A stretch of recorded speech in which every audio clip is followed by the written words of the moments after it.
Bom dia. Bom dia. Bem-vindo a bordo. Posso ver seu ticket, por favor? Sabe por que eu tô falando isso, Betinha? Vocês sabem por que acontece isso quando a gente entra no avião? Sabem por que? Aliás, eu tô fazendo as malas, mas sabe por que acontece isso quando a gente entra no avião? Eu vou contar pra vocês por quê. Já aconteceu com você? Acontece com todo mundo. Tem um dia que você tá entrando no avião com pressa, correndo e tal, você pensa, ai, que saco, né? Mas tem um motivo, eu vou contar. Olha, gente... Até o YouTube ontem resolveu dar bug e não pôde subir o vídeo. Vocês viram isso ontem? A gente não conseguia subir. O YouTube entrou em pau no mundo todo. A Like falou, olha, eu tô assim.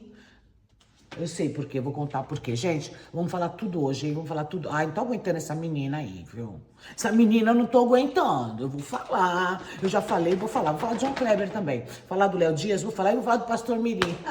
Ele me saiu com uma agora. Aí sim eu acredito nele. Aí sim eu vou falar tudo pra vocês. Bom dia, Netinho.